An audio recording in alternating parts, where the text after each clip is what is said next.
শুভ সকাল বন্ধুরা, সরস্বতী পুজোর অনেক অনেক আগামী শুভেচ্ছা রইল তোমাদের সবাইকে আমার পরিবারের তরফ থেকে। সময়ের সাথে সাথে না সব কিছু চেঞ্জ হয়ে যাচ্ছে। দেখো না, অন্যান্য বছর সরস্বতী পুজোর সময় খুব ঠান্ডা থাকে, আর এই বছর কি গরম পড়ে গেছে। রাতে তো বেশ গরমও লাগে। আজকে তো আমি সকালবেলা ভেবেছিলাম যে বৃষ্টি চলে এসেছে, কিন্তু না, কিছুক্ষণ পরে দেখলাম যে এতটা পরিমাণে কুয়াশা হচ্ছে, বৃষ্টির মতো পড়ছে। যাদের মেঝে ঘর তাদের তো পুরো একদম মেঝেগুলো স্যাঁতস্যাঁতে হয়ে গেছে। আমি জানতে পারলাম কারণ আমার মা ফোন করেছিল, তখনই বলেছিল, তাই জানতে পারলাম। কারণ আমাদের তো মাটির মেঝেটা, সেই জন্য মানে বোঝা যাচ্ছে। ঘড়িতে এখন বেজে গেছে 9টার মতো। আমি যে মাথাটাতে শ্যাম্পু দিয়ে দিলাম, কালকে যেহেতু সরস্বতী পুজো, সকালবেলা শ্যাম্পু দিলে না, তারপর মিষ্টি যদি কান্নাকাটি করে তো বেরোতে হবে, চুল ভেজা নিয়ে না আমার বেরোতে একদম ভাল লাগে না, সেই জন্য এই যে মাথাটায় আজকে শ্যাম্পু দিয়ে দিলাম। ঘর বাড়ি একদম পরিষ্কার পরিচ্ছন্ন হয়ে গেছে। আজকে নাতাও দিয়েছি গোমই দিয়ে একটু বেশি করে, কারণ প্রচণ্ড পরিমাণে ধুলোও হচ্ছে। ও ঠাকুমা বাইরেটা দিয়েছে, বাইরেটা বলতে দুয়ারটা, আর আরেকটা রুমটা দিয়েছে, আর আমি এই রুমটাতে ভালো করে বেশি করে গোমই দিয়ে দিলাম। আর এই যে তোমাদের দাদাভাই আমাকে হেয়ার ড্রায়ারটা গিফট করেছিল আমার জন্মদিনে, আমার এটার খুব প্রয়োজন ছিল। তোমাদেরকে এর আগে দেখানো হয়নি, এটা আমাকে 2 বছর হয়ে গেল দিয়েছে। আমার তখন থাইরয়েডটা প্রচণ্ড পরিমাণে বেড়ে গিয়েছিল। তারপরে না মাথাতে শ্যাম্পু দিলে এই যে চুলটা ভেজা থাকে, ওই ঠান্ডাতেও আমার প্রচণ্ড পরিমাণে গলা ব্যথা করতো, সেই জন্য আমাকে এটা দিয়েছে। আর এটা তোমাদেরকে এখনো দেখানো হয়নি, এই ফার্স্টবার তোমাদেরকে দেখালাম। আর জিনিসটা কিন্তু খুবই ভালো।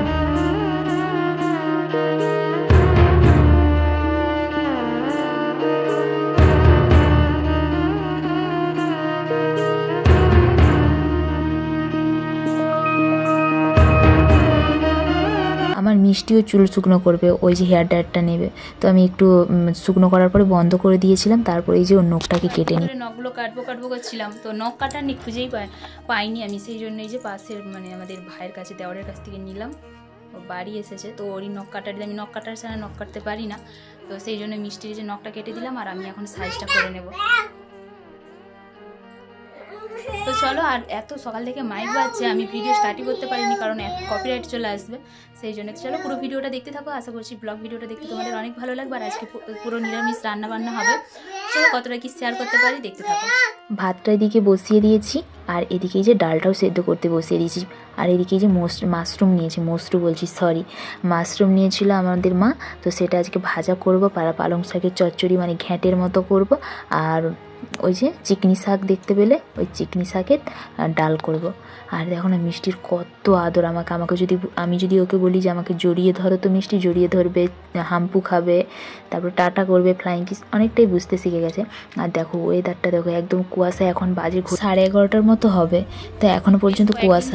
একই ওয়েদার, একদমই ভালো লাগছে না, একদম মেঘলা। সকালবেলা তো সেই কুয়াশার মতন ঝরছিল, বৃষ্টির মতো, তো ওই জন্য কাঁথাগুলো উপরে। আর আজকে কিছু সাবন দেওয়ার নেই, কালকে সব সাবন দিয়ে দিয়েছি, আর শুকনো হয়ে গিয়েছিল কালকে, ওই জন্য আর সাবন দেওয়ার কিছুই নেই, শুধু ব্ল্যাঙ্কেট আর মিষ্টির কয়েকটা কাঁথা উপরে মিলে দিয়েছি। রোদটা একদম বেরোয়নি, একটু হালকা বাতাস যদি লাটাতে লাতাও দিয়েছি, কারণ কালকে সরস্বতী পুজো, কালকে সকালবেলা দেওয়া হবে না, তো সকাল হতে হতেই আবার যদি বৃষ্টির জন্য আজকেই নাতাটা দিয়ে দিয়েছি। আর বেশি করে একটু গোমই দিয়েই দিয়েছি। ভিডিও করেও ভাবছিলাম, তারপরে না মিষ্টিও উঠে পড়েছে, কি জ্বালাতন করেছে, সেই জন্য আর ভিডিও করা হয়নি, সকালবেলা থেকে স্টার্ট করিনি, একটু পর থেকে স্টার্ট করলাম। আর আজকে মাথাতে শ্যাম্পু দিয়েছি, আর হেয়ার ড্রায়ার দিয়ে আমি চুলটা শুকাচ্ছি। মিষ্টি তো এত জ্বালাতন করাচ্ছে, আমি কারেন্টের ব্যাপার তো আমি বন্ধ করে দিয়েছি, একটু হালকা শুকানো রয়েছে, সেই জন্য আমাদের দুটো ভাগ্নি আসবে, তো বিকেলবেলার দিকে আসবে বলছে। কাছে সরস্বতী পুজো আর অনেক কিছু অনুষ্ঠানও রয়েছে, আর তোমাদের দাদা ভাইয়ের জন্য না কি মন খারাপ হয়। আর যেখানে অনুষ্ঠান হয়, মানে যে রাত জেগে অনেকক্ষণ দেখে, সেরকম নয়, যেমন মেলা টেলা হলে দেখতে যাই, মন খারাপ। মানে কাজের চাপ, কি আর করা যাবে, পয়সার জন্য পড়ে। ডালটা এই যে ফুটে গেছে, এখন আমি এই যে চিকনি শাকগুলো দিয়ে দেবো এতে। আমি এই ফার্স্টবার ট্রাই করলাম, কেমন হবে আমি তা জানি না, যাই হোক আমাদের মা বললো এরকম করে করতে, তো আমি সেই জন্যই করছি আর কি এখনও। তো আর একটু ফুটে যাক, নামিয়ে তারপরে সমড়া দেবো।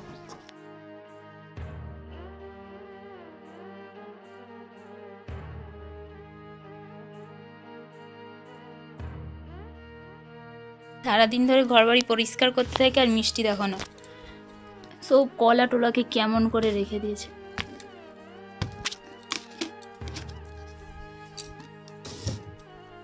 এই দেখো,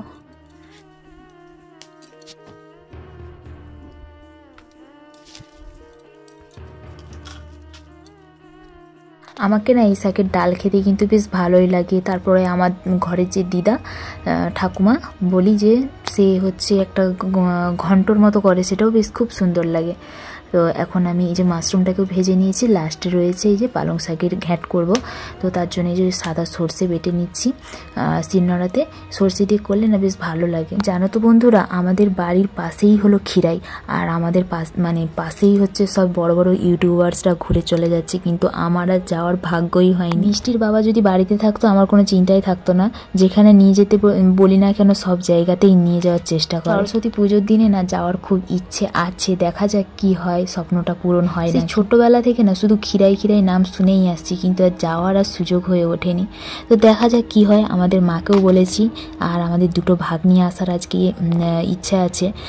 দেখা যাক, ওরা যদি আসে তাহলে সবাই মিলে যাব। আজ আমার মনের মানুষটা যদি ঘরে থাকতো না, তাহলে কারো আশায় বসে থাকতে হতো না। যেখানে বলি না কেন সব জায়গায় নিয়ে যাওয়ার চেষ্টা করে। চেষ্টা কেন, বললেই কিন্তু নিয়ে যায়। যাই হোক, আমাদের তো সেই বিঘা জমিনের রোয়া কমপ্লিট হয়ে গেছে, এখন এই তলাবাড়িটা রোয়া চলছে। আর কিছুটা একটুখানি রয়েছে, ওটা হলে হয়ে যাবে। যেহেতু এই ব্যানগুলোকে উঠে উঠে আবার তো রুচ্ছে না, সেই জন্য দেরি হচ্ছে। আর আমার মিষ্টি দেখো না আড়াইয়ে দাঁড়িয়ে দাঁড়িয়ে এই যে ধান রুচ্ছে।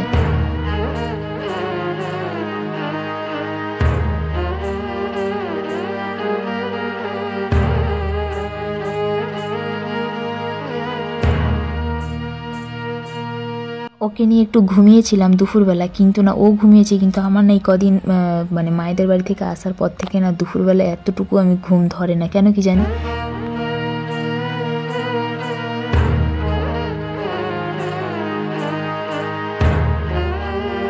চলো বাড়ির দিকে যাই। এই যে দেখো না কাজ করেছে, সব 5 ফোড়নগুলোকে ঠাকাতে মশলাগুলো রাখি সব ঢেলে দিয়েছে। আর এখন এই যে ওকে ইসামটা খাইয়ে নেব, কারণ না ওকে দুপুরে ভাতটা 12টার দিকে খাওয়াই।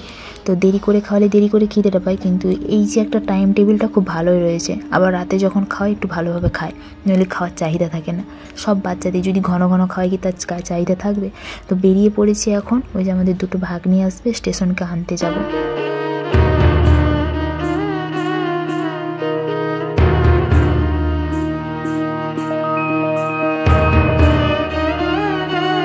আমাদের বাড়িতে যেমন মা কালীর মন্দিরও রয়েছে, সেরকম আমাদের ঢিপেতে প্রচণ্ড পরিমাণে জবা ফুল। ওরা তো আমাদেরকে সেই কখন থেকে ফোন করে দিয়েছে যে ওরা চলে এসছে, কিন্তু তো ওরা এখনো আসেইনি।